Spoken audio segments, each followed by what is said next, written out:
আসসালামু আলাইকুম। যারা সিগারেট খান তা ধূমপান করেন তাদেরকে কিছু কথা বলি। যদি দিনে 5টা 6টা অথবা 10টা সিগারেট খান তাহলে আপনারা অবশ্যই পানি বেশি বেশি খাবেন। কারণ পানি বেশি যদি না খান, যে সিগারেটের মধ্যে যে ক্যাই থাকে, এই ফ্যারিনক্স থেকে শুরু করে ইসোফেগাস হয়ে যে এখানে যে ধোঁয়াগুলো থাকে, ক্যাই যে থাকে, এই ক্যাইগুলো আপনার জমাট বেঁধে থাকে। জমাট বেঁধে থাকলে আপনার মানে সমস্যা হতে পারে। তারপরে যে ascending clone, descending clone, ট্রানভার্স clone, ডেজোনাম, পরে ধরেন যে পেটের বিভিন্ন পার্টের মধ্যে এই বিড়ি সিগারেটের ক্যাই চলে আসে। সেদিকে আমরা যাব না।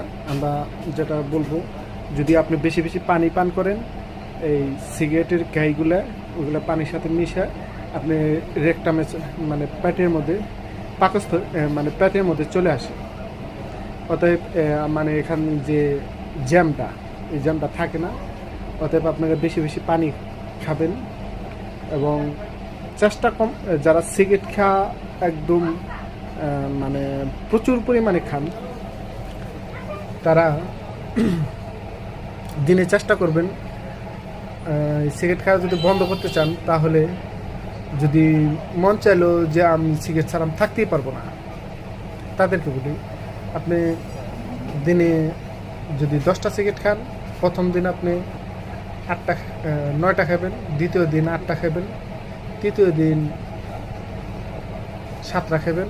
এইভাবে আস্তে আস্তে আস্তে আস্তে করে সিগারেট খাওয়াটা কমিয়ে আনবেন। কমিয়ে আনার পর আপনি পানি বেশি বেশি পান করবেন এবং দেখবেন যে আপনার চেহারার উজ্জ্বলতা, এমনকি আপনার যে মুখের যে একটা সৌন্দর্যটা ফিরে আসবে। আর বিশেষ করে যারা সিগারেট খান তাদের মুখ দিয়ে প্রচুর পরিমাণ দুর্গন্ধ আসে। আপনারা খেয়াল করবেন যে সকালে ঘুম থেকে ওঠার পর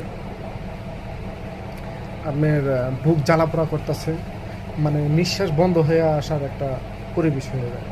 অতএব আপনি রাত্রে সিগারেট খাবেন না, রাত 9টা 10টার পরে আর সিগারেট খাবেন না।